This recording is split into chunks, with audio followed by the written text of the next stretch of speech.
Ask if you could stand if you're able and join me in the Pledge of Allegiance.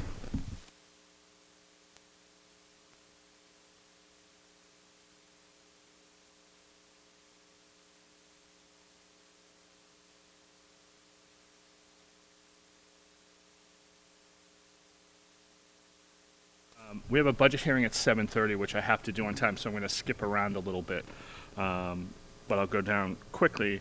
Does anyone have anything for public comment that is not on tonight's agenda? Seeing no one. At this time, I'm going to turn it over to Natalia. Natalia, how are you? For CPAC, Middleborough Special Education Parent Advisory Council is inviting students to rock their socks and donate $1 to celebrate World Down Syndrome Awareness Day on Friday, February 20th.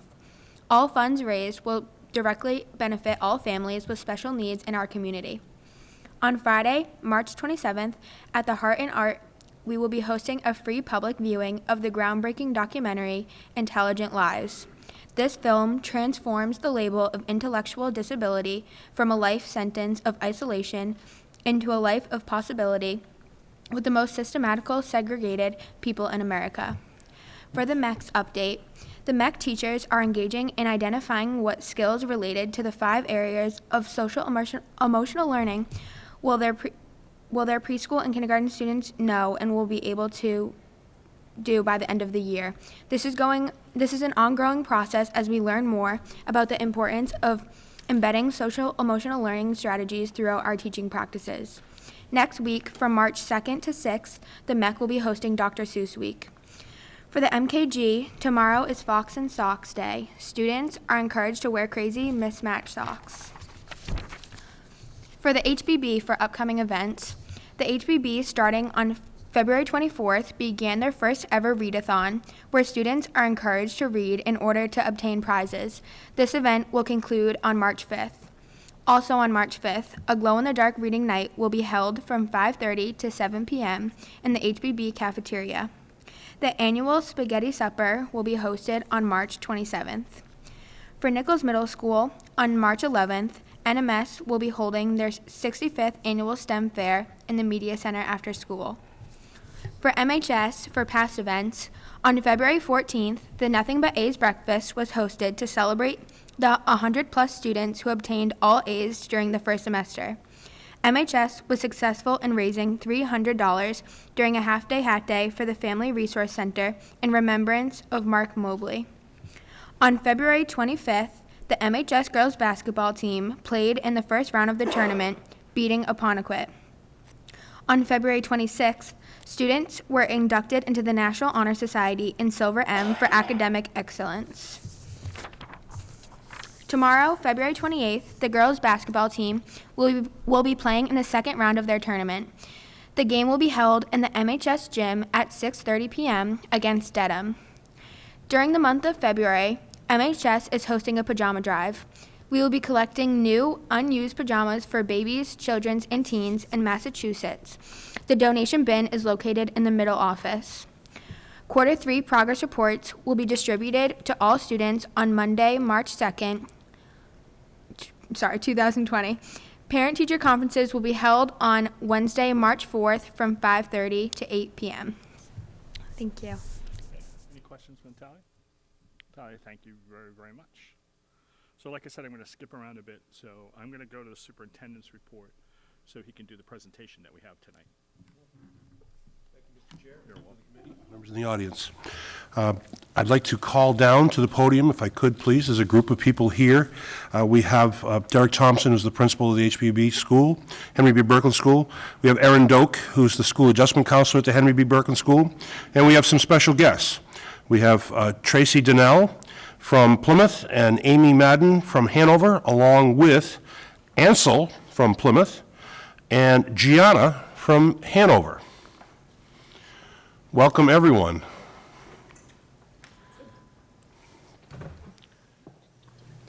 And we are at our second reading night of the new policy on therapy animals and emotional support dogs in our schools. And we've invited Erin here. This was her idea for our Middleborough Public Schools. She had emailed me and expressed a keen interest in developing this program. She is a puppy mom on the weekends. And so I met with Erin, and then subsequently the chair met with Erin and Derek and Megan Quirk, who's our Family Resource Center, but a strong proponent of this. And so this sort of second reading is an opportunity to get a little bit more in depth about the dogs. You have in your packages frequently asked questions. We can talk about those a little bit, maybe. And we can talk to the folks from Plymouth and from Hanover about their success. And I did mention at the last reading that I did have communication with Matt Farron, who is the superintendent in Hanover, who is personally allergic to dogs, but says that he has risked his life many a times just for a little therapy. So we welcome you all here tonight. Thank you for being here. And Erin, I sort of hand it over to you and Derek in terms of what you propose for the Berkland School and what it's going to look like and what it sort of feels like for kids and for adults in the school. And obviously you're supportive of it. Sure, yeah. So I kind of approached Derek with this idea several months ago, and I've kind of done a lot of research. I've talked to a lot of other districts that have dogs in their schools, mostly just the dogs that are from Needs. That's the agency that I really want to work with. I am a weekend puppy raiser for Needs right now, so I pick up a dog on Friday nights, and I expose them to the world and kind of desensitize them to the sights and sounds so that they can be very calm and not be fazed by noises or anything that might be happen, you know, if they're matched with anybody who lives in cities or towns or in schools and hospitals. I have to take dogs in all those different places. When I've taken the pup out on the weekends, the response that I get from anybody that I cross paths with is just a general like mood shift. You see smiles on faces, you see just kind of a little appreciation for what these dogs are able to do. So I started doing a little research because I know Needs does train dogs specifically for schools. So I asked Amy and Tracy to be here. They're both adjustment counselors in their respective districts, and that's the job that I have. So I really kind of tapped into their resources and their ideas. I have a lot of ideas for what I'd like the dog to do at Berkland School, from simply being part of our positive referral program that already exists. Yep, totally. To being part of some groups that I run, some community meetings, incentive-based, also working with our reading teachers to help those reluctant readers who are a little hesitant to read out loud. I have a lot of ideas that I've gotten both from Amy and Tracy, and I don't want to overwhelm myself or the dog too fast, so I want to kind of ease in as it comes about. Were you guys able to look at some of the questions for the classroom assistance dog? I think it's pretty specific, but the concerns around allergies and fears and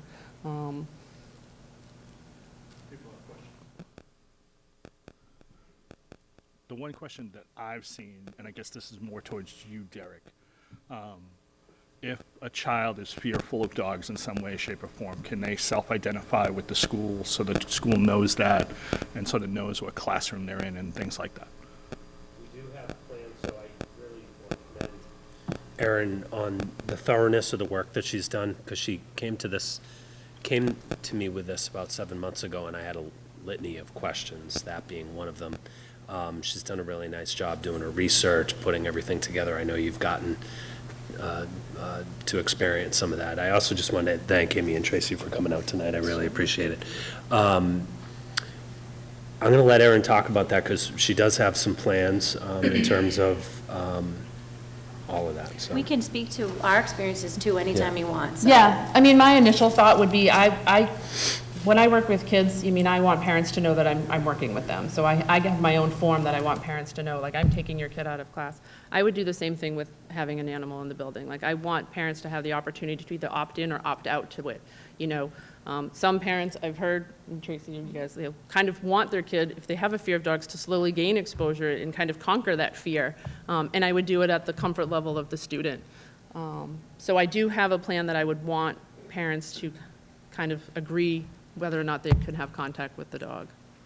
And I would have teachers kind of help me support that, because I'm not going to go to a classroom if there's a severe dog allergy, if there's a real discomfort of it. It's just, I'm not going to push the dog on anybody unless they're comfortable and they want it.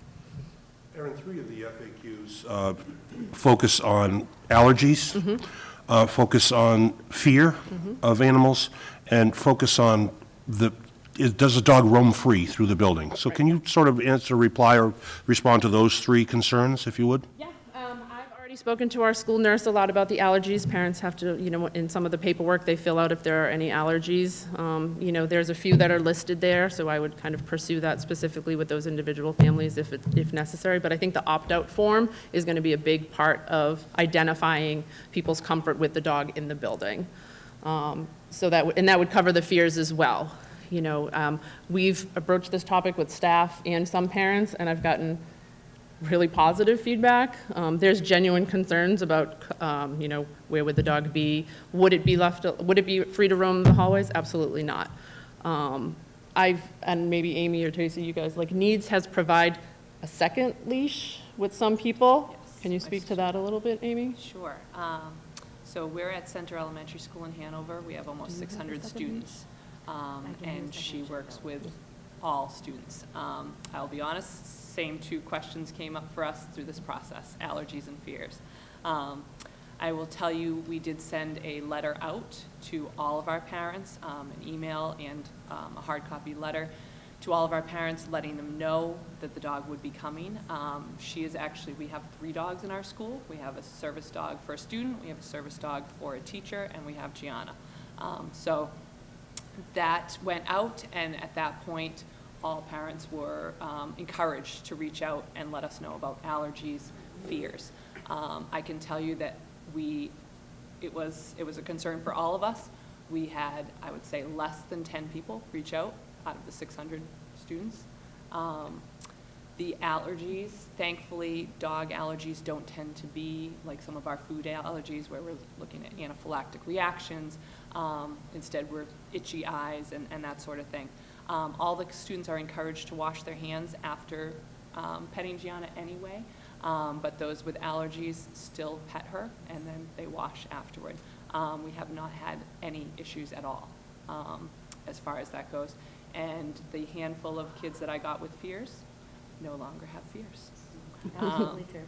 Yeah, they have all worked through it. They have all pet her, and it started from I was down one end of the hall, they were down the other end, she was on a leash, and then maybe a week later we moved a little bit closer to each other. And they are certainly the animals, and as I caution the kids though, not all dogs are like this, but it's a great dog to conquer that fear. And so all of the students now that had reported fears, they all have ended up petting her, coming that close and actually petting her. And there is, as Erin mentioned, Needs provides a kid's leash. So a lot of times my students will ask to walk Gianna. We attach both leashes, so the dog is never out of my control. Right. The handler is always in control, but the kids think that they are in control. We tell the dogs, say hello, and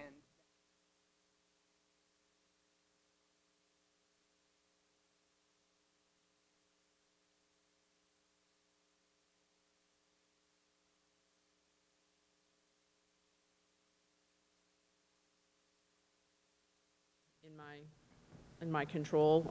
There's a big training that goes on that I would have to attend in order to gain the relationship and the bond with the dog.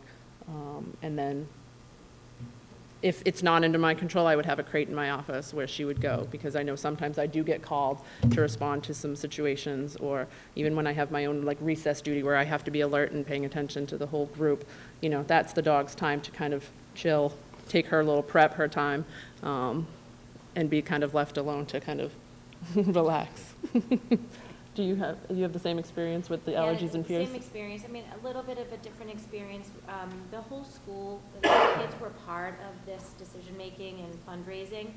So everybody knew that Ansel was being sought after and all that kind of stuff. So I will be honest, I don't remember that we necessarily, I think Brian probably sent out a letter, but it was very well known throughout. We had a lot of publicity about it. Sure.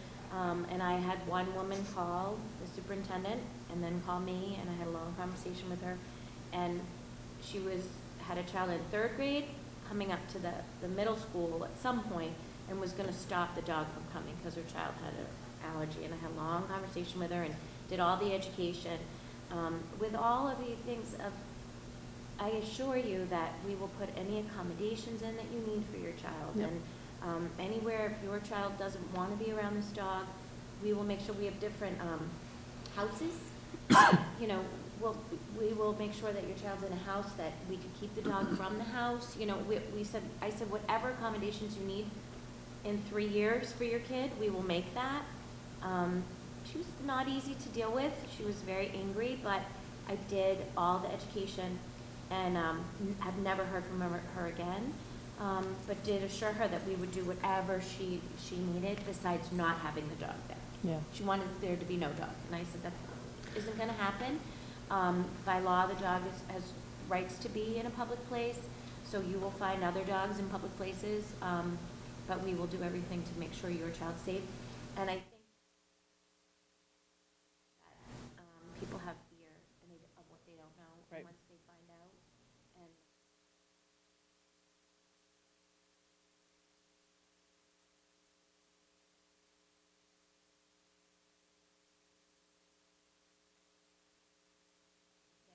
the same thing, is that wherever I go, whatever classrooms, we get invited to classrooms to show Ansel off and to have kids visit with all the kids in the school, because I work in a special program, but I wanted him available to all the kids. And so I'll go to classrooms, and I always ask, is anybody afraid?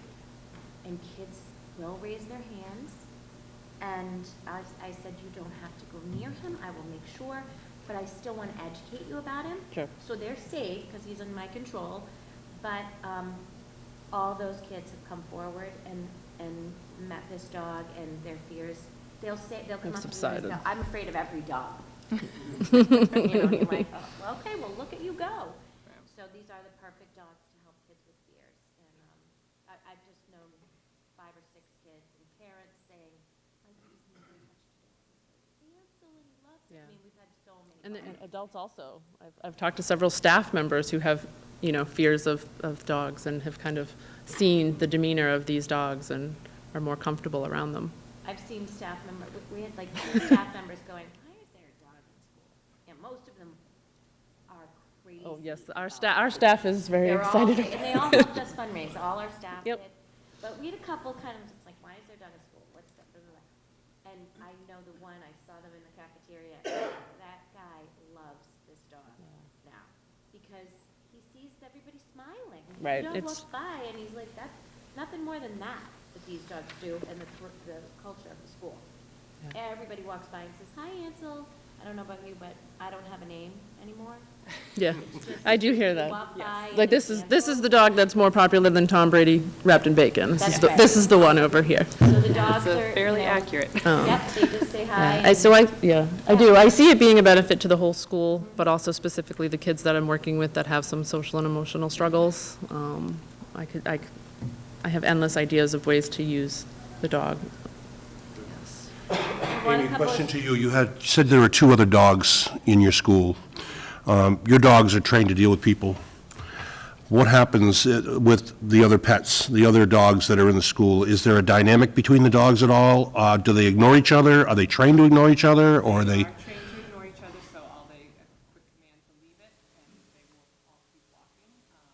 Most of the time, we will let them stop. They kind of nuzzle each other's faces and move on.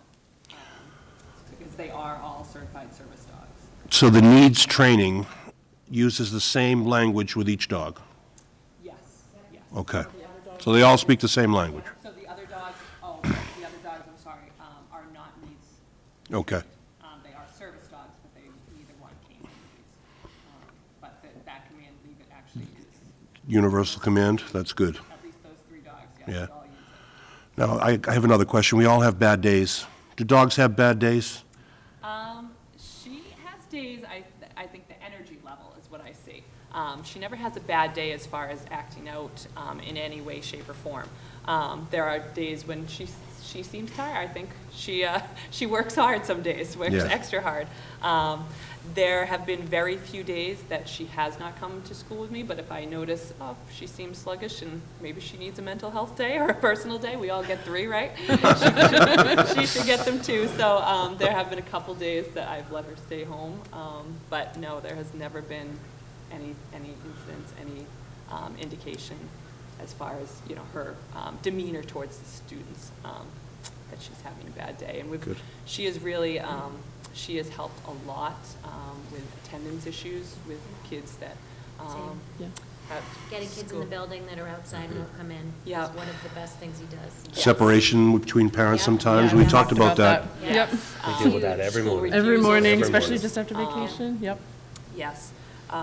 They will do, between that and also, and I'm sure Tracy, you've seen the same thing, students when they become highly dysregulated. They will do for her what they would never do for any adult. I will get called to see a student who has been dysregulated for 10, 15, 20 minutes. All the adults have tried everything, they've used everything in their bag of tricks. I will walk in with her and I will say, Gianna would love to visit with you, but she cannot visit with you if your body's not safe. 30 seconds later, we're safe, we're sitting on the floor, we're petting Gianna. And it's been miraculous to Isn't it watch, amazing? honestly. It's amazing. It is amazing. Through you, Mr. Chair, they actually just answered. I was wondering, if we've looked at the studies, we've read the studies and things like that, I was wondering if you did have any anecdotes of more than just the smiles in the hall, and you just gave them, and they were fantastic, of, you know, students that were in crisis, that the dog was able to settle them and calm them. So it's more than just making the students happy. It is a socio-emotional There's a learning social experience component, definitely. for the students, and it's great, and thank you for sharing those stories. They're important. I have one I really want to share because it's so unique. What I wanted to tell you guys is that's so cool about them is you don't know what they can do till you have them in school. And so it's like, what can they do? Well, they can do a lot. So I had a selective mute child that our speech pathologist was working with. And he had a special interest in Ansel. So we brought Ansel down to his speech group. And he would not speak. He would only mouth words and he would use hand signals, not sign language, hand signals. He just refused to speak. And so the speech therapist and I, you know, kind of helped him bond with Ansel. And then they have commands that we can teach the kids to do. Do you do that with your kids, obviously? And so one of them is speak. And so he wanted to get Ansel to do some things. And I said, well, you're going to have to tell him. And the kid said, and of course, Ansel didn't say anything. Right. And I said, you're going to have to say it louder. And the kid said it so that Ansel could hear him, and Ansel spoke for him, and he was thrilled. And we used this with him over and build. over. Then Yeah. we used Ansel as a reward for him. You could have Ansel time for speaking up. The kid is fluently speaking this year. Right. So it was something we did never talk about. It was just an idea that we used, and, you know, it was the Yeah. coolest thing ever. I've talked to another district, Framingham, and they use it with their ELL students to get them to say English words, Yep. so that the dog will then respond to it. He's done the ELL kids too. Yep. Yep. Mr. O, you had a question? First of all, I didn't notice that this black dog was here until it just stood up, so. Yeah, I mean, That's- that's kind of part of it. You Don't know don't want they're them to know there. that they're Right, there. When I right. take mine out and I have her under the table in restaurants, like, people don't don't know. know that they're Yep. even there. So this, definitely speaks to the training. I was curious, is there a, like, governing body or something that oversees the training protocols and licensure for dogs like this? Yep. ADI? They're accredited internationally. Yeah. There's 2 organizations that internationally accredit them. Yeah, the Assistance Dog International is Yep. one of them. And so they are, of 2 organizations, they're the ones that are accredited internationally. So Needs and Canine Companions. So that's what we do a lot. The other thing I think we do is a ton of education on what a service dog is versus a therapy dog or a social emotional dog that you might get trained for yourself. and how these dogs are specially trained, and that's why they can go anywhere. Because again, there's a lot of phony dogs, and these dogs are safe because of their training. And we have I would have the documentation here, Yes. you know, in central office, and I Yep. would keep that updated and have that, So for they, people to these dogs see if are so needed. specially trained, and they're tested. I just had to retest. Did you retest yet? Not yet. So I just had to retest. I had to do every single thing that he was tested for, that we got, what is it called? Where we have, I'm just blanking out on the word, but anyway. Credentialed? or- Yes. Yeah? And we have our card and everything that we Yep, passed, you have but to I had to maintain it. redo the whole thing all over again with him, and he passed with flying colors. And they're just, you can see they're really, really very reliable animals. And, Needs has a pretty thorough follow-up Yeah. program, you know, to maintain, make sure these dogs are fulfilling the job that they've been weigh trained to them, do. they They have have to to keep a be certain kept weight, they have to healthy, keep, yeah. you know, vet visits and, Their name means a lot to them, this organization. yeah. They've been and doing so it for they almost follow up. 50 years. Yeah. Which is why, when as Erin did, I did a lot of research, and it was clear this was the organization to go through. And, Mr. Chair, just to follow up, I guess through you to Superintendent Lynch, is our insurance company cool with whatever accreditation these dogs come with? Yeah, they will be notified. Okay. Once this policy goes through 3 readings, we'll call up Oliveris Insurance and let them know. Great. That will, once the dog is in place. Because we're going to do 3 readings, we may or may not approve a policy here, but then we have to go through the next steps, Yeah. which is obtaining a dog. And the timeline for that is pretty unclear. Right, and the time, like Aaron said, the timeline is unclear, so it's not going to happen right away. Gotcha. So, Thank you. So, thank you for all the information. I heard that one of your schools did a fundraising event Yes. to bring the dog in. Yes. What's the cost of this, and like, are So we, At the time that we got Ansel, it was 8,000. Supposedly the dogs cost about 42,000 or something to train, start to finish, from puppyhood on, and Needs does a lot of the fundraising themselves, but they asked for us to do 8 as a donation. Yep. And, you know, I contributed some, but it was really part of bringing the dog into the school. I mean, God knows I couldn't get him unless he was a school dog, because that's what he's for. Right. It's for his job. I mean, he's a working dog. So the kids were really a big part of it. The teachers were really a big part of it. They really wanted to be part of it. So we did. I mean, and here, like, I've been working with Megan Quirk. She and I have been talking about, is there grants out there, or are there people, resources that I can tap and kind of see what they would be willing to contribute.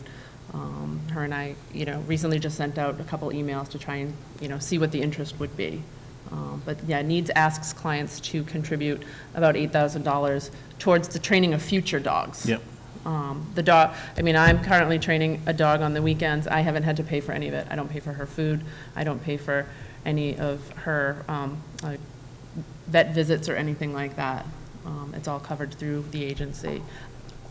When I get matched with a dog, if I get matched with a dog, I would then take on a lot of those costs personally. I would take on the vet bills, the food, as if it's because she would be, or he, a family pet kind of in the evenings. So I would take on that responsibility financially. It's premature to talk about details, but we have reached out preliminarily to a couple different groups, and we're pretty confident in our ability to get the financial support we're going to need, so. And Needs helps a ton. Yeah, they actually provide you with a fundraising Yeah. person Yep. to help And they make give that you, happen. they give you a wide berth of a year or more. And yes, Couple getting the years. dog Yeah. is not hinged on raising No. the 8. You You don't have get to the have it dog before you get the first, and dog. then they say within a couple of years if Yeah. you could raise the money. I just wanted to say thank you, because I've done some research on my own, and then obviously what you guys have given us, and listening to you speak tonight, it's clear the benefits of this, and you stepping up and really taking this on and coming and presenting and talking to us about this, and really, it's going to affect you more than anybody else, because now you have the animal with you all the time. So that just shows your commitment to the kids and the school district, and I really appreciate that, so thank you. I think that's important to Yeah. commend, because it is a huge commitment. Yeah, but there's She really is like a third child for me in many ways. We haven't been on vacation that wasn't dog-friendly since we've gotten her. So that it is a big commitment for Erin, so I think that's important to recognize as well. I agree, and in the few questions I've had with parents, I've tried to get them to understand that this is Erin adding to her tool belt. That's what this is. This isn't like a school dog that's going to be running around the building.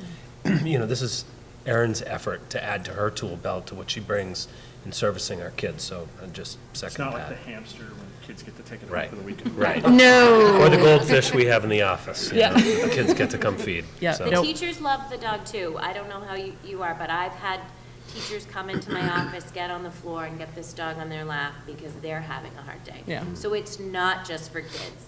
It really is for the community. I mean, I've had my principal come and we had a kid acting out and he came to help me because the kid was really dysregulated and having a hard time. And Ansel came and laid on his feet while he was talking to the kid, and he just went, I think he's feeling my stress, you know, I mean, and he did. Ansel can kind of read the situation, and so it was hilarious because, I mean, he was really helping me out with Yeah. a very dysregulated kid. The kid wasn't breaking anything, but she was yelling, and Ansel laid right at his feet. And so it was just, it's neat to see. They really are tuned in. I had a little girl today who was crying and came right next to me, and Ansel came right up and kissed her face. I mean, they're amazing. And the kid was, you know, wiped her tears and headed off to class. I think that, and the people that I've talked to, the staff really benefit from it also. That's a big part of it. Question I had, Mr. Chair, was extended year programs. Are you involved in the extended year program, or would you be, I would be willing to be, just, honestly, I know because I think it's, it would I know it's benefit an the dog. advertised position and all Yeah, that, but no, I mean, I don't know, I was just thinking.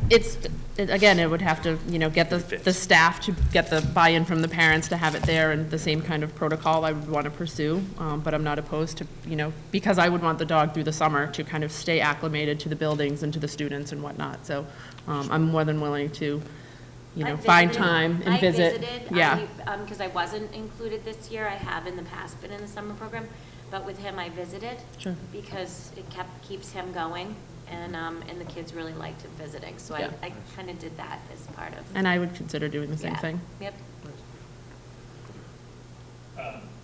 So if no one objects, the chair will entertain a motion to accept the second reading of the policy. So moved. Do I hear a second? Second.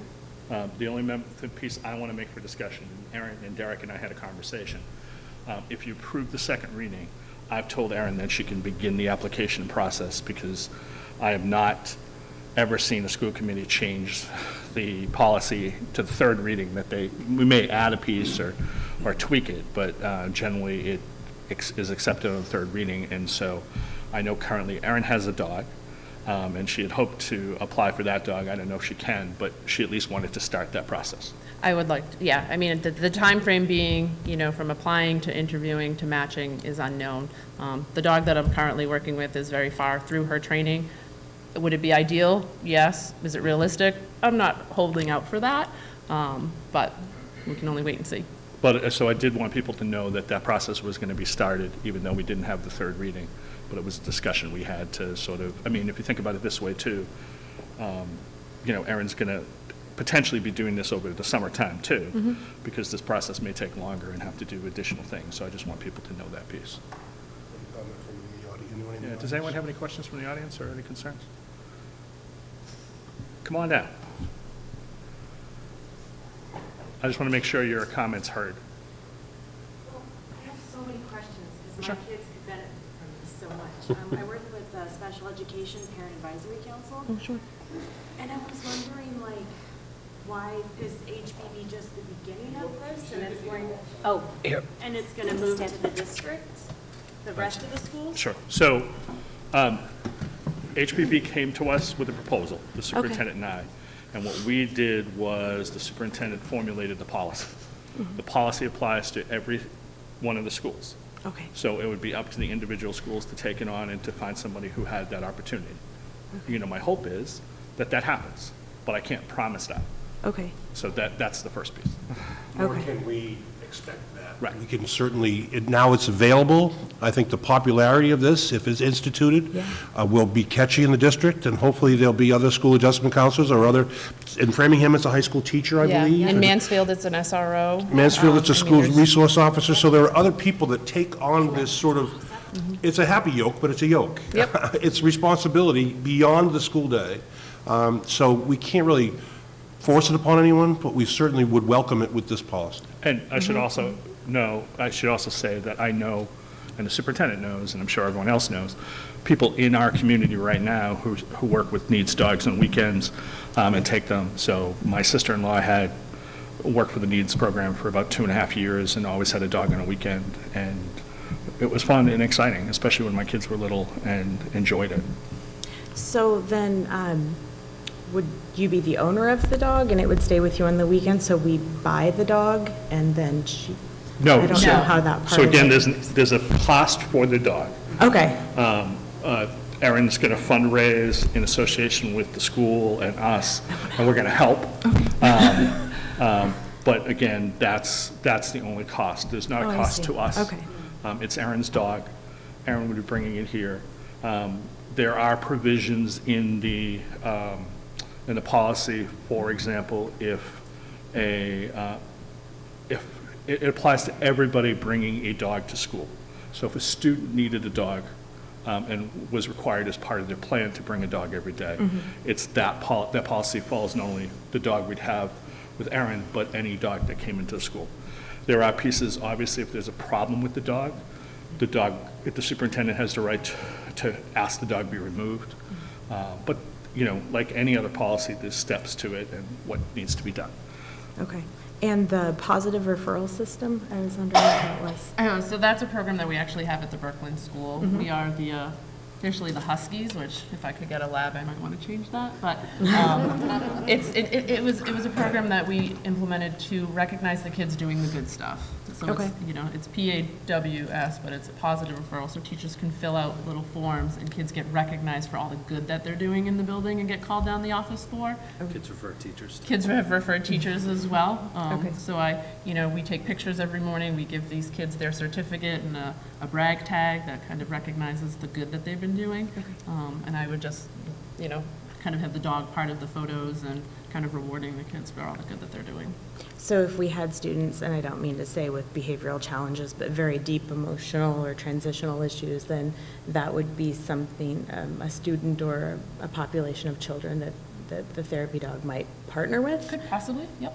We have that, he's a reward for kids on plans. Yeah, And it's then like they an get time incentive. with them, and it's awesome.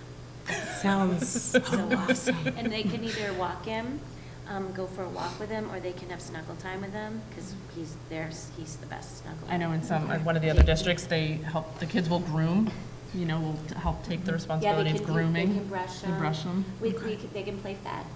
Yep. So we have, the teachers, whether it be the special needs teachers or the guidance counselors, have reached out to ask if Ansel can be the reward. So, and I always say yes.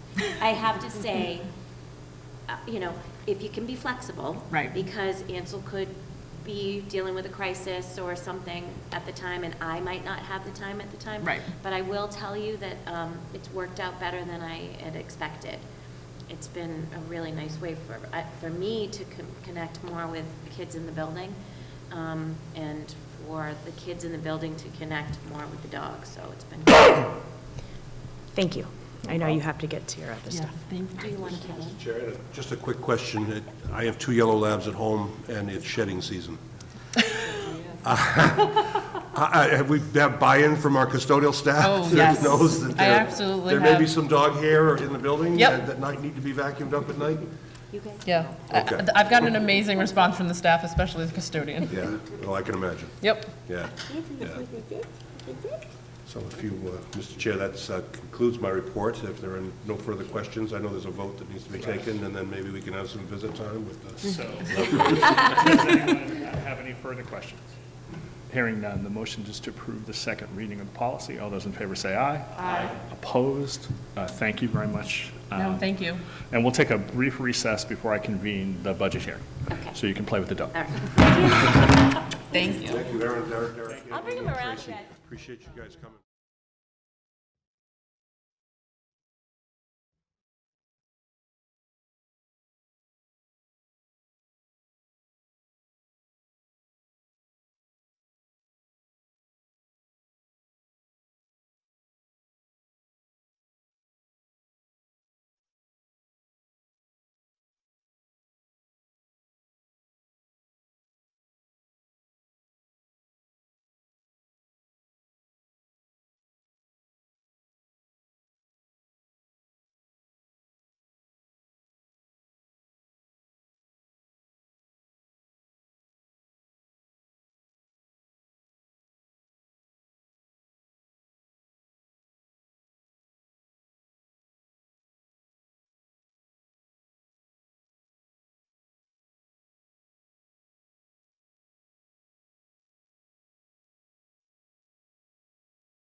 I will call the meeting back to order, and I'm going to suspend the meeting for this period of time to move into the budget hearing, since we are past the time of the budget hearing. So I call the budget meeting to order. Before we start on the budget meeting, just so everyone knows, everything's been done in accordance with Mass General Law. We posted a hearing, notice of this hearing in the Middleborough Gazette. We also had the materials available yesterday at the school committee, at the school offices. If anyone wanted it, those are the two requirements that we have prior to a budget hearing. And so without any further ado, I'll turn it over to the superintendent. Thank you, Mr. Chair, members of the committee. I'm going to direct this conversation right over to Sarah Hickey, as this is the second budget that Sarah has put together. She's getting really good at it. So we have been through a process. We've had 4 or 5 budget subcommittee meetings, more to follow.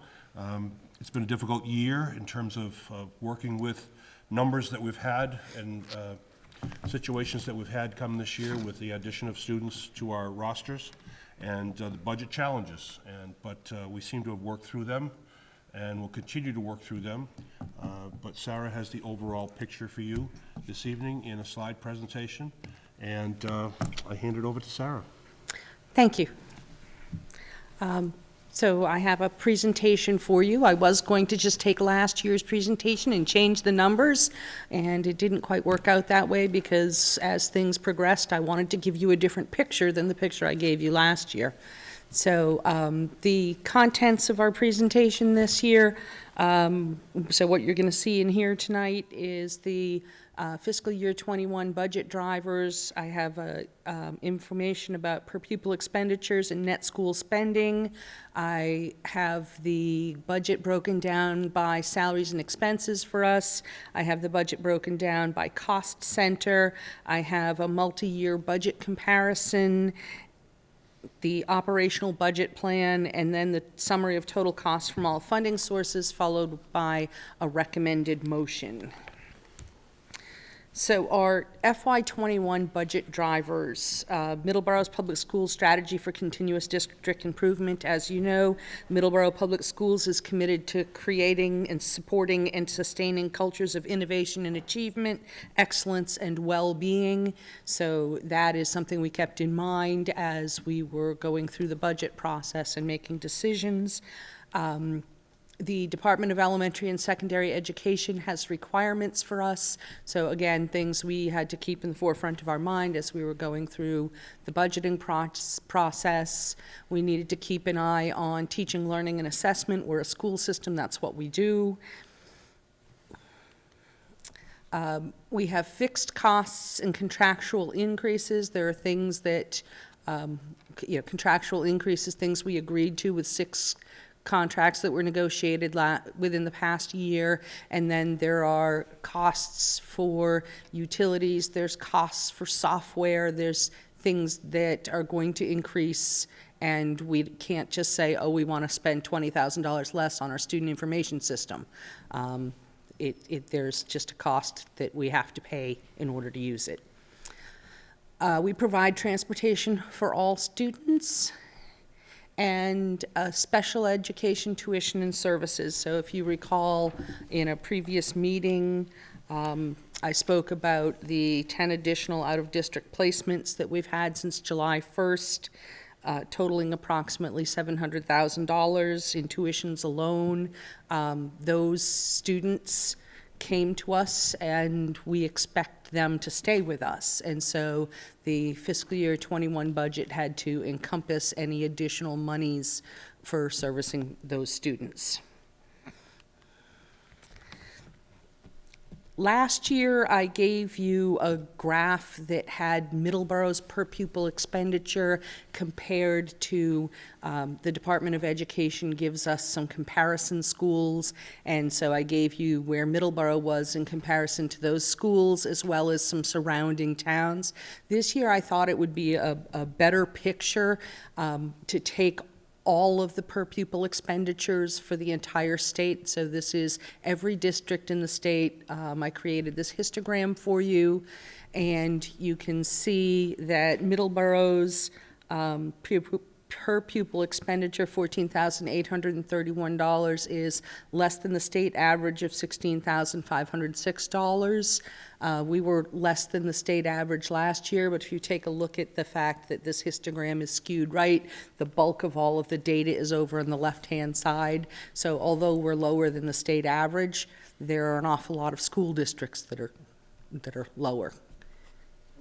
With respect to these other ones that are way down, Yes. who are those? Because this question came up to me from one of the selectmen one time. Okay, Minuteman Regional Vocational Technical High School, $34,952. Vocational technical high schools, yes. Okay. So they have significant monies available to them through a Perkins grant, the Perkins program. And Mr. Chair, I asked that question only because it was asked of me, and I couldn't recall the cost for Bristol Plymouth at the time, but it was in the 20-something thousand dollars, because we pay those tuitions through the general government piece, how we do that, or Right. how it goes through. And people don't realize that we spend $14,800, and there are schools like Bristol Plymouth where we send our kids, a lot of kids to, and it costs 20-something thousand. Right. The town general government pays that bill, but our operational budget has tuitions in them for Bristol Aggie and Norfolk Aggie that we pay out of our operational budget. And for next year, I believe that amount is $555,000? Yes. In that line item. So there's $500,000 going out to Bristol Aggie and Norfolk Aggie. For those tuitions alone. students that want to go to agricultural programs that Bristol Plymouth does not offer. Sorry about the interruption. Carter? Well, and then when I look at a graph and you see something way out to the right like that, you want to ask the question of who is this? So just for the information, the next one down at $31,460 is Truro. And I was wondering why Truro? And I figured in a district that's really small, they have 113 students, maybe they bought devices and, you know, maybe a one-time big purchase like that threw them off for the year. That's sort of what I was figuring. The other thing that people should know too is if you not included in this list is charter schools. Because charter schools cost more money than any other school, most public schools. For example, City on the Hill charges about $29,000 in tuition, so that's $29,000 per student. And that's without certain things that we have. So it's interesting that they exclude charter schools from a lot of these pieces, so I just wanted to point that out. Thank you. The second graph I have for you is our net school spending comparison. So the state requires us to spend a certain amount of money based on their formula, and then districts are evaluated based on what percent of the required spending they actually do. And so it's interesting for me to see way over on the left-hand side there, we do have two districts in the state that spend just 100%, just what's required. If you take a look at the graph, Middleborough is above the required net school spending. For the FY 2018 school year, Middleborough's net school spending was 125.3% of what was required. The state average is 131.3%. So I wanted to include this graph here because, again, it shows that although Middleborough is going well above net school spending, that's what most districts in the state are doing. The three outliers are Provincetown at 404%, Truro at 352%, and Rowe at 333% of net school spending. And all three of those districts have under 150 students in them. So I assumed that their large percentages had something to do with maybe, you know, if they put an extra $50,000 towards something, it's going to be absorbed in a different way from a district with 3,000 students.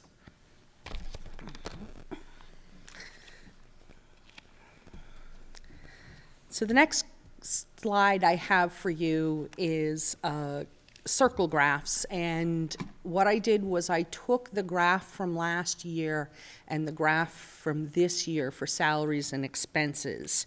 So if you look, starting at the top at 12 o'clock on there, we have tuitions, and then going clockwise around, if we look at fiscal year of '20 and going clockwise around, tuitions are 3%, salaries 85%, contracted services 4%, supplies and materials 3%, other expenses 2%, and utilities 3%. That was last year's budget.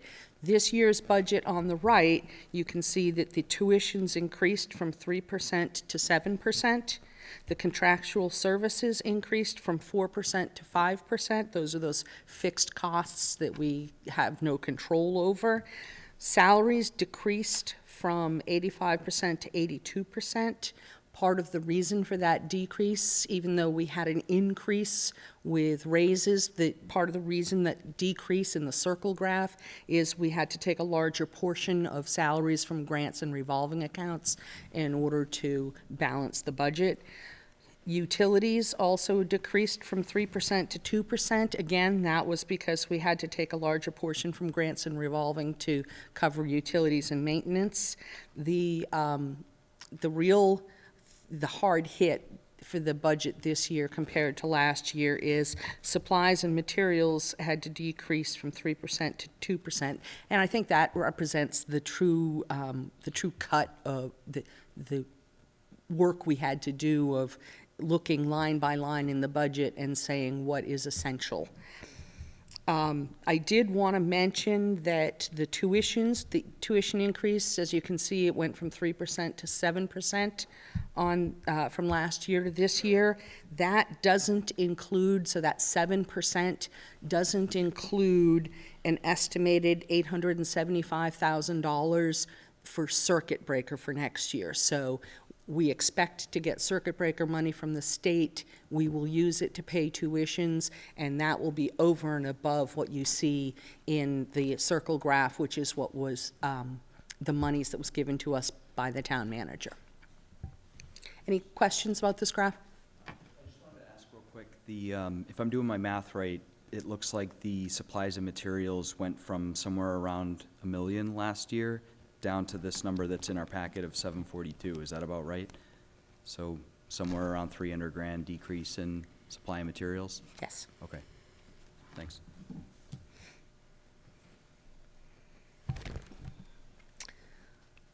So the next picture of the budget I'm giving you is by cost center. So again, looking at the FY20 circle graph, starting at the top, at 12 o'clock on the top there.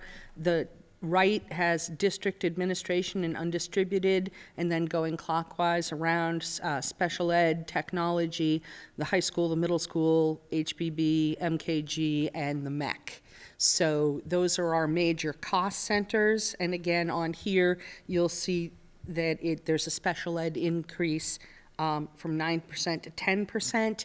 This isn't the same. I put special ed there. It really should say pupil personnel services, because this isn't just tuitions. This includes salaries of the pupil personnel services, their staff, the OT/PTs, summer inclusion teachers, instructional equipment, testing and supplies, psychological services, and health services. So this piece of the pie here covers a lot more than what we saw in the last graph.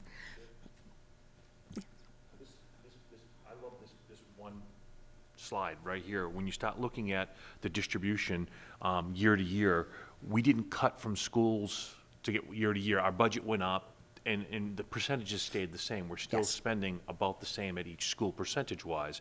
We had a little bit down on our district administration to cover a little more cost and probably the pupil personnel. I think that from a parent standpoint, if they look at this, we're not cutting to pay, we're not robbing Peter to pay Paul. I look at that, and one of my concerns was that, as we were talking about some of our issues that we have coming up with budgets, and I'm actually pleased by that slide, and I'm glad you put this one in, because I think when we go to the selectmen when they see this, they're gonna, I think, see that and understand that. And the other thing I want to say too, this is sort of a principle that I would ask you all to think about. At some point, Brian's leaving, at some point I won't be here, you'll be here doing budgets and stuff like that. This graph is important to me because it shows why you can't cut across the board at the same rate. Because the schools aren't equally represented by the same pool of money. Right. And rightly so. And so really, when you have to make cuts, you have to look at everything individually and make cuts based on that. You can't just say, we should take 10% across the board. And, towns have done that. And what's happened is that's where libraries have been hurt, council on aging programs have been hurt. The smaller programs that a 10% cut really hurts, as compared to, bigger programs that have a lot more money. So this piece is very important to me, and I hope it is for all of you too. So thank you. So as you can see, that pupil personnel piece of the pie increased from 9% to 10%. District administration and undistributed decreased from 7% to 6%. So district administration and undistributed, that includes central office, all of the salaries and expenses for central office, our school-wide courier, our curriculum director, vehicles purchased for the special ed transportation department, our ELL programs, salaries, instructional materials, and our agricultural tuitions. One of the things that contributed to this decrease for that section of the pie chart is committing a lot of maintenance and utilities to our revolving accounts, for our facility rental revolving accounts for next year. And an item that you just mentioned on the agricultural students, we discussed it before, do we have a number for that at this time? You don't have to give it to me right now, but I'd love to know, because it might come up at the selectmen's meeting. They might say exactly how many students do we have, because we used to have like 11 or 12, or maybe even more than that now, but just something to think about, because I'll be at that meeting anyway. There are 261 students that attend Norfolk Aggie, Bristol Aggie, and Bristol Plymouth. Okay. So we are responsible for the Norfolk Aggie and the Bristol Aggies. 66, I'm sorry, I don't have the totals. I don't know why I don't have totals in my column. But I will have those numbers. Just in case it gets asked. Okay. You'll notice that technology is at 2% last year and at 2% this year. I wanted to mention that the devices for the class of 2024 are coming out of the school building project. So that was taken out, and also that piece of the pie that represents technology is strictly just the technology department. There are all of the school budgets include money for software subscriptions and curriculum materials and any additional devices that are needed for the one-to-one programs.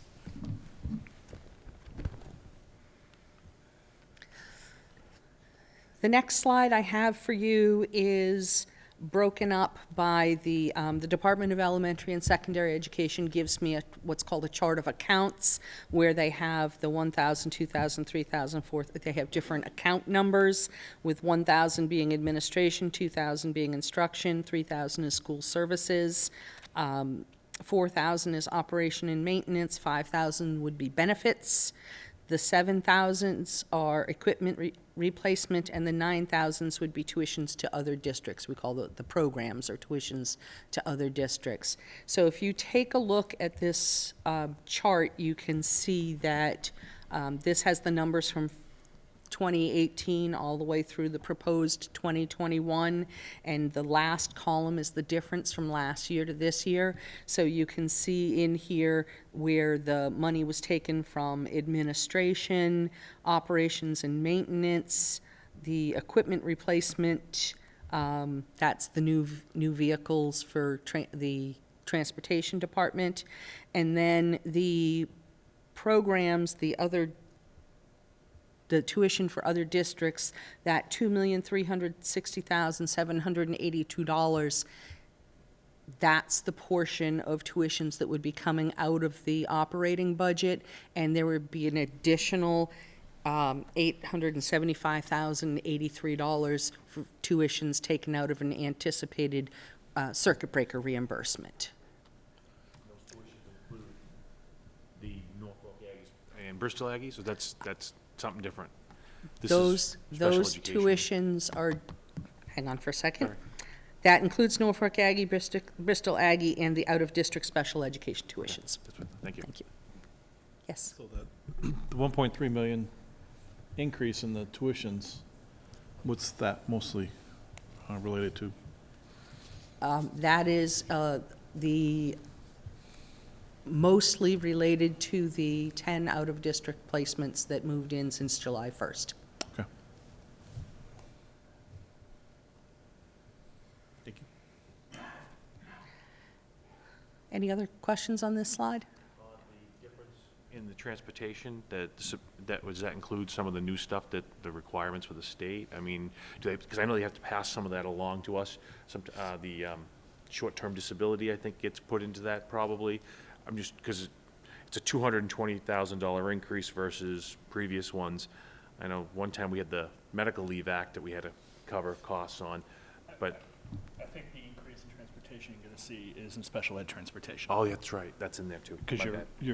Oh, yeah. you're driving more kids to different places. Now, the good part about that is we've been able to add additional routes internally and save more money for the district by doing that than obviously going to an outside vendor. Thankfully, our district transportation manager has filled all the current positions for drivers. Yes. And has a large portion of people as substitute drivers. So we were able to do more with our transportation than we ever had in the past, to the point where we're exploring options with other districts about, for example, if we drive a child to Plymouth for a placement, and Plymouth has a child coming to Middleborough, does it make sense to try to work out something in that way where we can bring back? The problem being that we're working with the town manager to see how we charge people, how that money gets funded, because we really believe it should be used for additional transportation, when, you know, that becomes what you use to buy the cars and the vans and everything. Or the wear and tear on the vehicles. Right. Tires, oil, Special account. absolutely. And But it obviously, it'd wouldn't be a be a savings for the districts. You have to be a general government special account because it's intergovernmental Right, transfer. it wouldn't be a school account. Understandable. Thank you. So the next slide I have for you is the operational budget plan. We have 82% of our budget going to salaries, $27,756,826, and the remaining 18% of our budget is for contracted services, supplies and materials, other expenses, utilities, and tuitions. I did want to mention contracted services. I've talked about that a couple times tonight. That's payment for services rendered by personnel who are not on the payroll and not regular employees. That also includes expenses covered by contracts. And I think I mentioned we have our student information system, we have a contract for that, so that would go, you know, we don't have a choice of how much we're paying for Microsoft licenses, so that would go under contracted services. Supplies and materials are materials and items of an expendable nature that are, sometimes we call them consumables. And then other expenditures, other expenses up there are expenditures not chargeable to another object code, such as dues or subscriptions or travel for staff. So the town manager gave us the number of $33,794,643, and our salaries and expenses through the work of the budget subcommittee over the past month and a half, we have managed to winnow down what we were looking for to match the number that was given to us by the town. Yes. Be clear about that. So this budget was built on the premise that we're meeting the town manager's request for what he was going to give us. Yes. So we're matching our number to what the town manager requested. We have Yes. a balanced budget. Balanced budget, okay. Thank you. Can I just say something? I don't know that.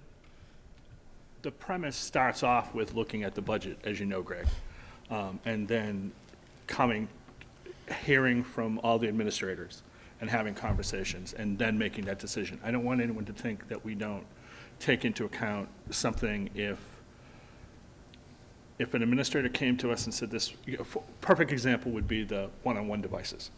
When we started the one-on-one devices weren't part of our budget. They were, we went to capital and asked for those things. We will continue to do those type of things if we run into programs that we know are beneficial to our students and we can use. The problem lies this year in the increased number in special education costs and how to deal with that. And that became the problem. So I just wanted to add that piece. And Mr. Chair? Sure. The town has helped us out with the current situation that we're dealing with moving forward, that we have for that budget shortfall. I mean, they really helped us out because we couldn't have done it without that, with their help. Really, it was quite a bit of help, which is thankful because we would have had been cutting staff left and right a lot. So this next piece, the transportation budget, I think, for me personally, this is the hardest part of the budget all year because I have to put together the transportation numbers for the town manager I'm working off of the numbers in December. And what has now, I'm in my second year, my second budget, and sometimes things just hit me like a ton of bricks. And when this one hit me, it was 10 tons of bricks.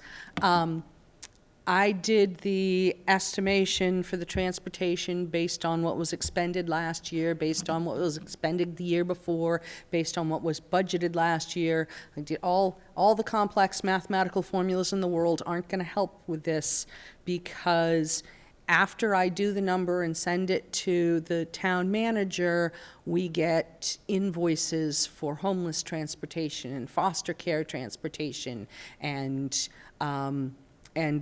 those invoices tend to come in at the end of December, in January, and so these numbers were the best numbers that I could come up with in December, and I have to take a hard look at them again to see if they're going to be adequate, but this is what was submitted to the town and approved by the town. I didn't bring my soapbox, so I'll leave the last two items off, but we do provide K through 12 transportation, and that's something that's unique to our town, but with a town of 73 square miles, if we didn't, I think we'd have a very high incident of people not showing up for school. Absentee rate would probably go way up. And I think it was looked at one time before I was on this board, and they figured that it would because the amount of students that just couldn't get to school, especially in the upper levels. They don't, even people don't have licenses, they don't drive. So, thank you. And through you, Mr. Chair, Mr. Giovanoni, you said K through 12, pre-K through 12. So our preschool population, we're transporting those young people from 3 years old up. If they're in our programs, so. Through you, Mr. Chair. Also, our student program was recognized as #1 in the country, was it? Or North America. In North America. And I just spent a family vacation down in St. Louis visiting family, and there were first student buses everywhere there. So it's not a regional school bus. The fact that they can cover, I'm always amazed that my daughter gets picked up at the same time every day in a school this big with this many things, and the bus drivers are absolutely amazing, and that is money well spent in a town this large. We have had a positive relationship with First Student, there's no doubt about that. And we also should point out, too, that we extended the first-year contract as we were allowed to. We have one more extension. After that, we'll have to go out to bid. And having done this before, those bid prices don't go down. They continue to increase. And so that's part of, 2 years from now, we're going to have to look at an increase in transportation. It's just the nature of what we do.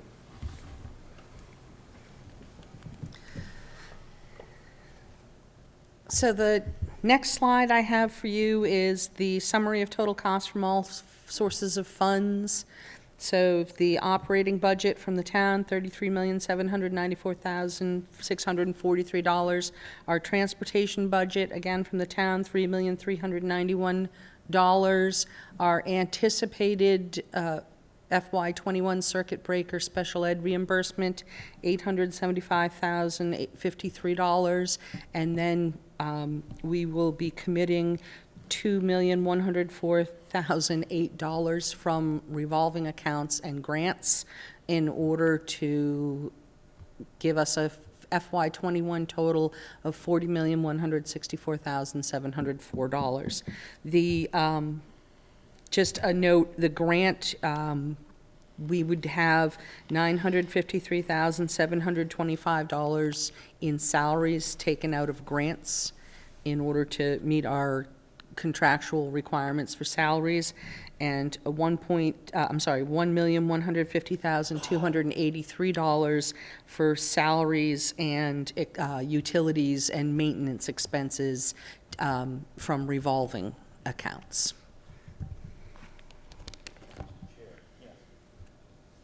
If asked, I know it might come up, with the circuit breaker, we say it's anticipated, but it's there.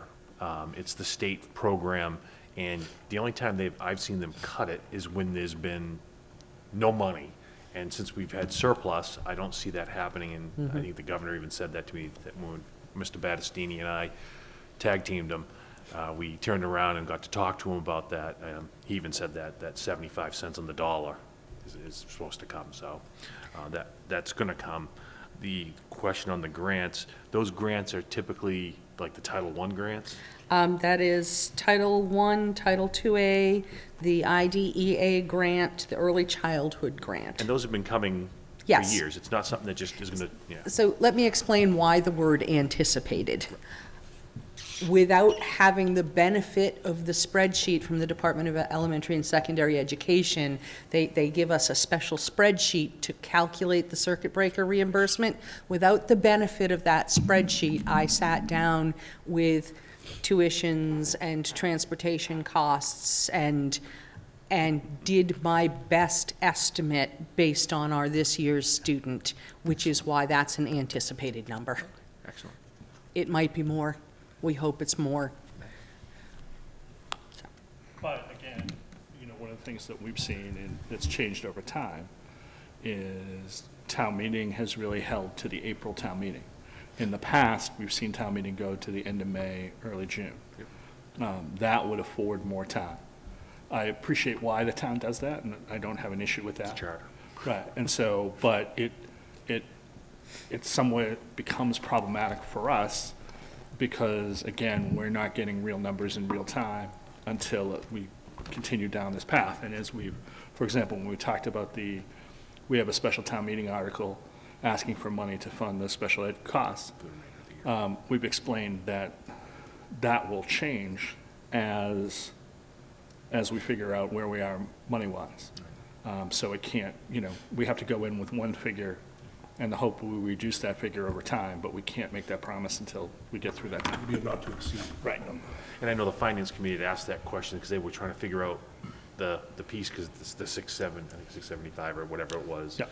and versus the regular budget piece, and they were trying to figure that out. And Bob did answer that question, but no, I'll keep going. Sorry. I was getting ready to make a motion, but.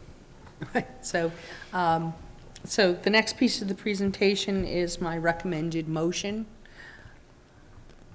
I would recommend, should I read this or should it be moved? Okay. Brian's last time. Okay. We have to close the hearing first and then make the motion? No, I think we can do it during the hearing. I think that's fine. Well, Mr. Chair, I would move that the Middleborough School Committee approve $37,185,643 as the fiscal 2021 local education budget. Such appropriations include $33,794,643 operating budget and $3,391,000 transportation budget, and further, that the total appropriation of $37,185,643 is in compliance with the Education Reform Acts of 1993 and recommended by the superintendent of schools. And further, that the school committee directs the superintendent to allocate the following additional funding sources, which total $2,979,061. Fiscal year 21 estimated circuit breaker special education reimbursement of $875,053, and revolving account and grant funding totaling $2,104,008. The final approved expenditures for the schools will be $40,164,704. Chair has a motion. Do I have a second? Second. Discussion. I just want to outline a couple of things for everybody. As everybody knows, two things regarding the budget. One is we still have some work to do. And the second piece being other factors can come into play between now and the end of June. We are required under the law to have a balanced budget for July 1st.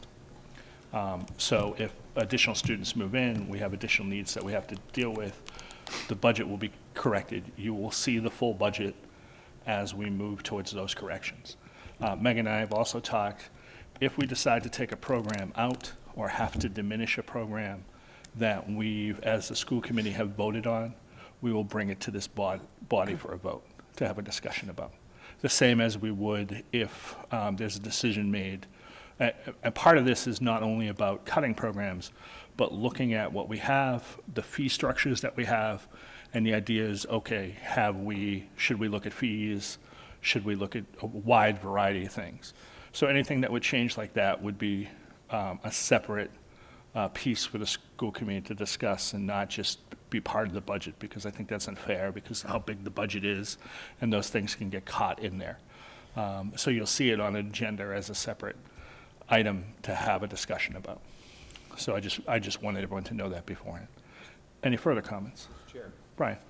So in the, one of my concerns for myself has always been, as I won't be here in a little over a month, the next people that are going to be sitting here, I always would hate to not have a balanced budget, and we have one here, which I think is great.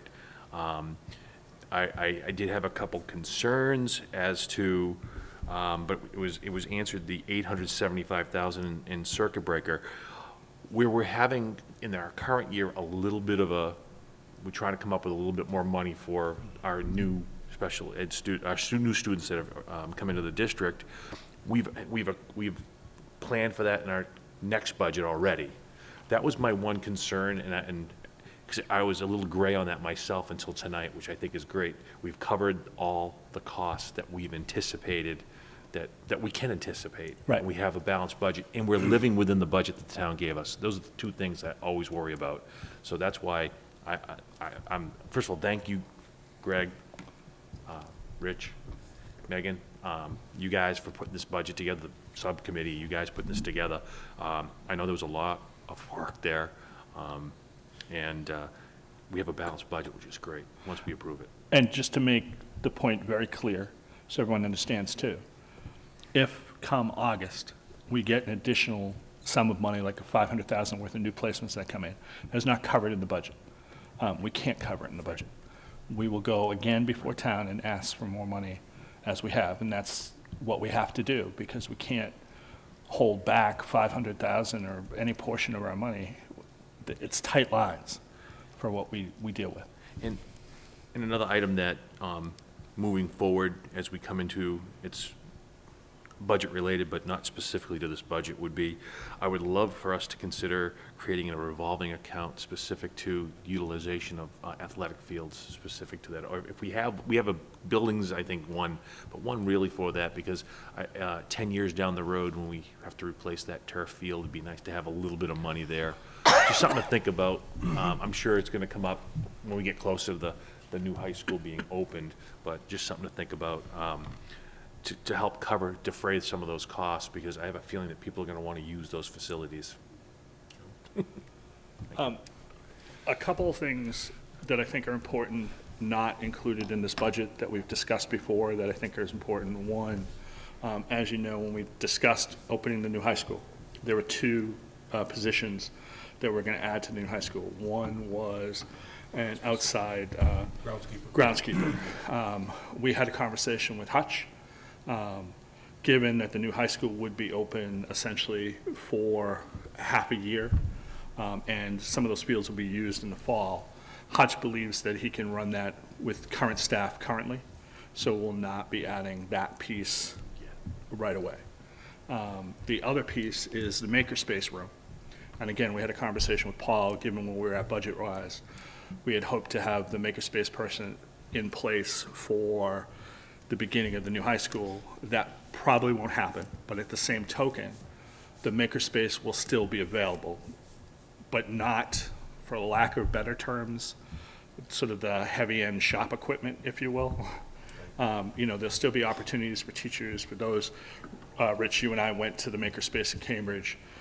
There were sort of little areas, so if you will, that the shop area, the tools would be just cordoned off for a period of time.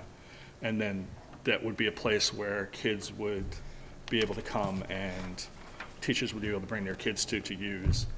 Given where we're at scheduling-wise, it also made sense to start the year, the following September, with the makerspace in play if there were classes being run out of there. But those are two pieces that were not going to be included. And like I said, I just wanted everyone to know, not because we don't think there's a need for those positions, it made sense to delay them until next year, given the situation we were in.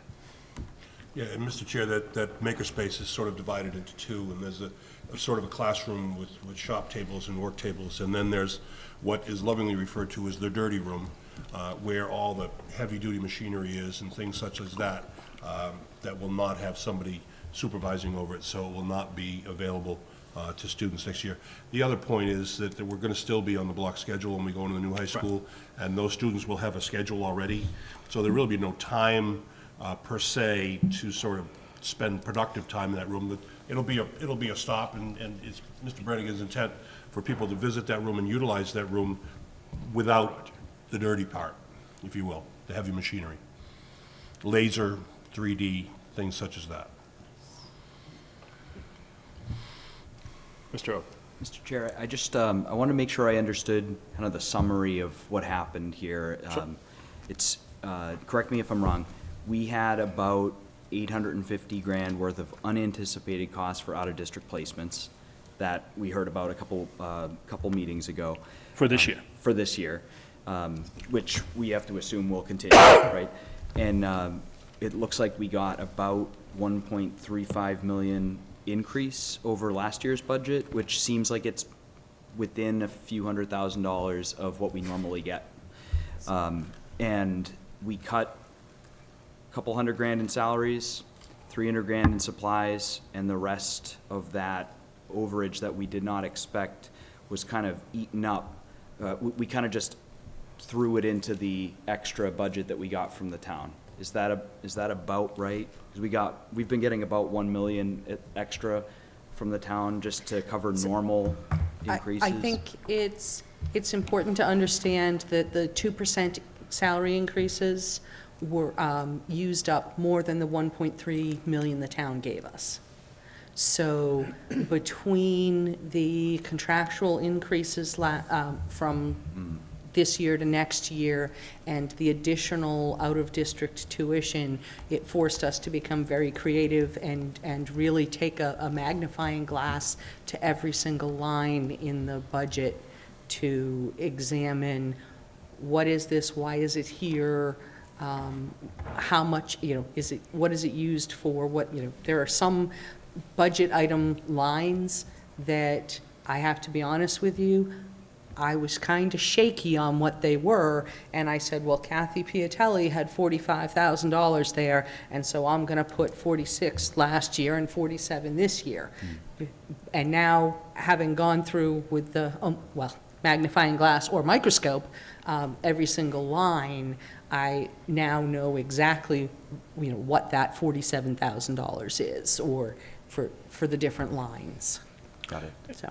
Rich, if I can, just to be clear, the increases for salary, also include step increases, And? what we call educational increases, so if somebody got a master's or a master's plus a certain amount of time. So that includes, Steps and we lanes. call it lanes, so everything like that. The other thing that I think is important, if you take the town's additional $1 million, if you will, a little over $1 million, the special ed budget went up by $1.2 million. So those two knock off each other. The increases in salary based on contractual obligations had always been about the same amount as the town increase. This year, we had another issue that we had to address and move on from. The other thing I want people to know too, when we talk about budget increases, across the board, all our staff got a 2% increase, which I think neither is exorbitant or high. It's what we agreed to and what we worked with and did so across the board. I will also say that as part of our negotiating team, we have the town manager on our team because staff get the same increase as do town workers, and to sort of make it fair and equitable. And so that's why we're at that level. I don't want people thinking people are getting exorbitant raises or anything like that. I think it's important to know what they're getting. Does that make sense? Definitely, yeah, thank you. No problem. Greg? With this budget, we do not have to cut anyone, is that understood? We're still working on that, Greg, to be honest with you. I mean, we may, I think we probably will if you look at where we're at. We're still working on some of the things. We're trying to find if we have to, obviously, one of the things we're looking at and seeing is retirements. Because in the past, we were able to take people out of, who were at higher steps in retirements and replace them, somebody who is newer and not in the same lane as somebody who's been here for a long period of time. This is one of the few years where, as of right now, I'm going to tell you, it's probably the least amount of retirements I've seen. Yeah. So in the past, we've been able to use some of that to our advantage. And then what we've done too is had the principals really look hard at where they're at and see and offer up suggestions to us, and they were fantastic, and we have to go back and look at that. Part of it is we have to comply with dates contractually to let people know by. The other thing is, although we've had conversations about it, it's, we're hoping to wait to look at every dime that's coming in from the state, because I know a lot of you here are teachers, and I know, as you guys know, a lot of districts consistently RIF teachers. And they constantly get that date and they get those, even though for the most part, they'll tell you up front and they'll tell those teachers, we're probably not gonna have to let you go, but I just wanna be careful and I wanna make sure that we comply with what we need to do and send it out. We've never done that. We've been that if we're letting somebody go, it's because we're at an impasse and we're gonna need to let those positions go. In the past few years, we haven't. In the past few years, we've diminished positions because, for example, like at Mary Kay Good and HBB, the levels of students had teachers who were retiring, but by not filling those positions, the levels weren't extreme, and we've had that discussion before. So I think we haven't really done that. We've changed some positions last year. We took a position out of the technology department because we felt that given the money that was going in, we needed to adjust it for materials, not for personnel at that point. So along the way, we have sort of cut at various pieces, and we'll continue to look at that. Our hope is to impact students in the least way possible. And then, Mr. Chair, through you, that would be my follow-up question, that this budget has definitely been looked at and appears to have as minimal impact on the student experience in Middleborough schools as possible. Yes. So the student, year to year, is going to get a very similar positive experience as to what they had the year before. Well, I will say this, in my estimation, it's going to be a better experience. And the reason it's going to be a better experience because we're moving into a new high school. And so kids are going to have the opportunity that lots of kids don't have. They'll have a brand new high school and go from there. Okay, thank you. And maybe a new dog. What? And maybe a new dog. We'll have to add on the little doghouse to the side. Expansion. Any other questions? Any other comments? Anybody have any comment they wish to make? So the motion on the table, as Brian read, is up there on the board. I'm not going to read it again. All those in favor say aye. Aye. Opposed? It's unanimous, and thank you all very, very much. Thank you. And thank you, Sarah. Thank you, Sarah. Thank you. So with that, the Chair will entertain a motion to close the budget hearing. So moved. Do I hear a second? Second? Discussion. All those in favor say aye. Aye. Opposed? It's unanimous. We're back to our regular meeting. So I'm just going to pick up from the agenda where we left off. Report from school committee members. Anyone have anything they wish to report? Yes. Mr. Chair. Mr. Jiminy. A couple of things. I think the boys' basketball coach and the boys' track coach shared some co-MVPs for the coaches themselves were coach of the seasons for the South Shore League. Girls basketball. Girls basketball. Jeff sorry. Powers, Coach Jeff Yep. Powers, yep. Sorry, I was reading it from Miss Gallagher, who's, I should have known better. And then the two track teams both got Sportsmanship of the Year awards. I love that. I forgot to mention at the last meeting, and my wife reminded me and said, "You forgot that." I said, "Oh." But I always like to see sportsmanship awards. It's a little extra, I think, that we try to do here every day in this district. And Mr. Chair, through you, the girls' basketball team did win their first game in the tournament, the state tournament, the other night, and they play again tomorrow night at 6:30 in the Macy Gymnasium. So round two, on to Dedham. They beat the Apponequet Lakers in a really good contest the other night. The gym was packed, and I would anticipate that it'll be packed again tomorrow night. Anything else? The only thing I want to mention is just to remind people out there that next Tuesday is voting day for the presidential election. And so please get out and vote. And I would also mention, too, that even though it's a presidential election, there are still local people on the ballot. The Democratic and Republican town committees have their membership votes up. So please go out and vote and be a part of that. And Mr. Chair, there is no school on Tuesday, Absolutely. March 3rd, in Middleborough, and there'll be a reminder going out to parents, but Mr. Chair, we're still on the committee reports, right? What was that? We're still on committee reports. Yeah. I'm not sure when the appropriate time is to mention this, but I don't know if we want to say something about Greg Thomas's. Yeah, you know. I Our know- thoughts and prayers are with them. I know Greg's wife is not doing too well, so we did want to recognize that, so. Okay.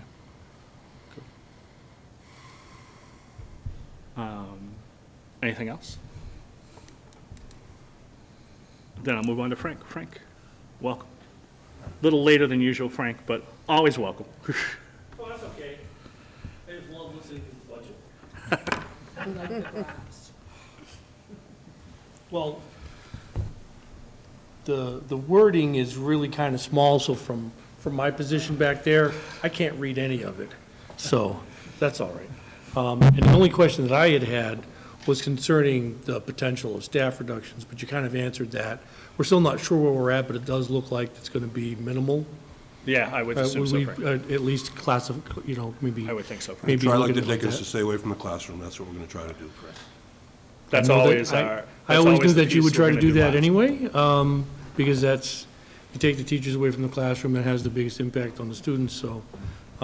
But if we can classify it as potentially minimal, then I have members who will be at least a little happier about that, because the last time we had spoken, we were looking at a different situation, and so there are some nervous teachers out there, so. I think the hardest part, though, Frank, is, as you know, as we continue to cut the budget,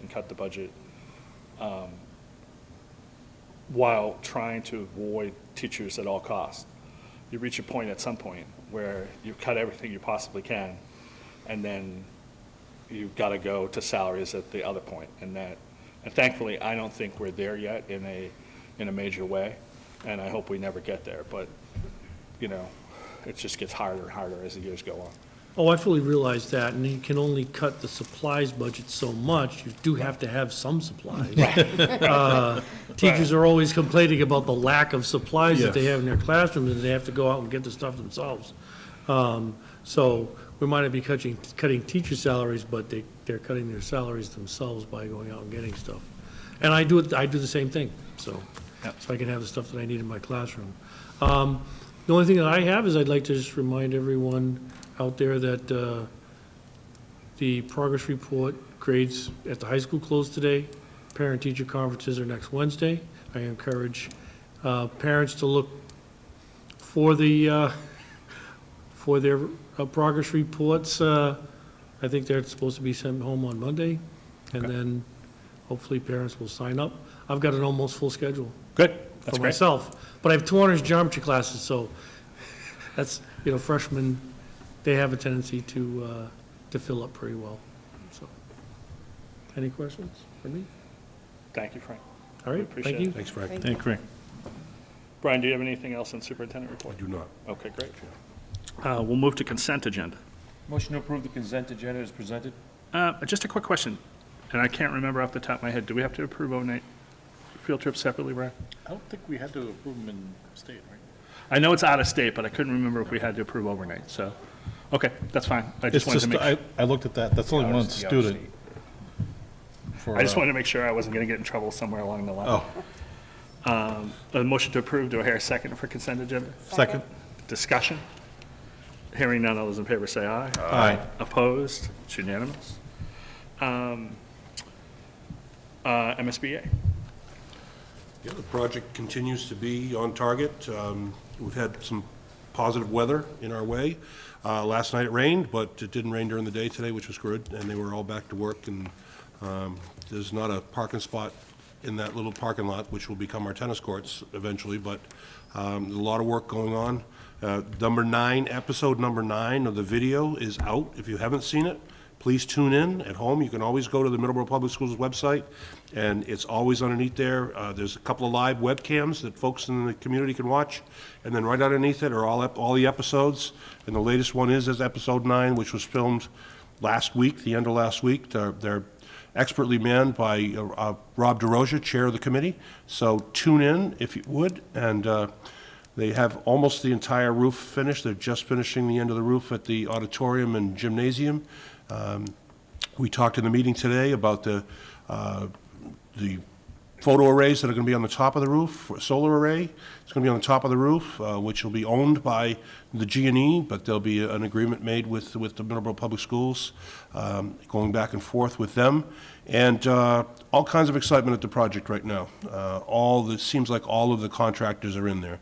We have drywall, we have masonry, we have HVAC, we have electric, we have plumbing, and it's a busy, busy place. So tune into that video, and it'll give you a great summary of exactly where we're at right now. So a couple of things. One is a great article that the Gazette posted online, which I assume is going to be in Thursday's paper. It was in today's paper. It was about, Yep. I forgot today's Thursday, about the video, and Rob, so please read that. And the second thing is, weather's been good for February, and so it's been very helpful, and Have we caught up a little, maybe a day here or two? I think at this point, we're about 8 days behind. Oh, okay. Technically. Yeah. But I think it's better than 18. Mr. Chair, one of the things when I was watching the video this weekend, and it really is a telltale, is when you see that beautiful brick going up on the side of the building, that is like when it's going to be completely enclosed. You just really see that thing coming together, and God, it's beautiful. Yep. any questions about that at all? Thank you, guys. Next item, I just want to remind everybody, we are going to try to have the Rotary out here at our meeting in March. Yes. But I did want to remind the community that March 14th and 15th is the Rotary auction. Rotary does a lot of great service for, obviously, the community, but for us in general with scholarships for kids, and also the Rotary Raise program. And if any business wants to make a donation to the Middleborough Rotary auction, they can stop by Eggers Furniture, see the owner, Bob Sackett, and drop something off. If you have a gift certificate or something you want to offer, make a basket from your family. But they do provide scholarships, and they also fund the Rotary Raise program to the tune of about $14,000 a year, which is a proven program at the Berkland and the MKG, and it's coordinated by Derek Thompson, and it's something that we're very, very thankful for the Rotary and their involvement in the Middleborough Public Schools. Excuse me. And the next is a reminder to everyone that next month becomes Superintendent Evaluation Month as per our usual protocol. So we'll be working with that and sending that out to you. And we'll be moving on from there because I'll need everyone to give me their. Has the form changed at all? No, maybe minorly when we saw, Just just minor pieces, so it'll be. As soon as it is, So we'll send it out to everybody, and then what I'll ask the superintendent to do what he's done in the past, which is take his goals, show what he's done alongside them, and then send that out, and then go from there. And people can hand that back to me either electronically or it'll need to be by the end of the month, because I know I have one member leaving. But on top of that too, just so everyone's aware, I'm going to reach out to MASC. We will have a new member irregardless. And so I'm going to establish a night that we do sort of policy and protocol with MASC leading and just start that piece again because the potential is at least for one new person. And I know we haven't done that with some of you either since we've been on. do it as a workshop? Yeah, just a workshop. I don't think I've had What? I don't think I've had one yet. Oh, that'll teach you. And then, Mr. Chair, if you're talking to MASC, have them throw a touch of the school formula into it too. Oh, that's always so fun. Well, the other thing, for those who've attended the program for new school committee members, it's a lot of that, but I asked them to focus specifically on Middleborough. And so that's the big change. Yeah. And it's usually been Dorothy Presser from the MASC has come down here and done that. She's a former school committee member herself, who now works for MASC, and She's still on the school committee. is she still there? Yeah, it's her 35th I year. did not know that. I thought she was. In Lynn? Yeah. She's been a 35-year member of the Lynn School Committee. Wow. So there's that. Also want to remind people that May 5th is Day on the Hill. The superintendent and I are registered as of today, because I already got people are willing to go, let me know. It's a rather fun, exciting time. You will Cinco have de Mayo. Cinco de Mayo. There will be Mexican food that day later on. Policy update we took care of. Donations, again, Bay State Textiles gave a donation to the high school, which is fantastic. Our next meeting will be March 12th. With that, Chair will entertain a motion to adjourn. So moved. Do I hear a second? Second. Discussion? All those in favor say aye. Aye. Opposed? Thank you very much, everybody, and please remember to vote next Tuesday.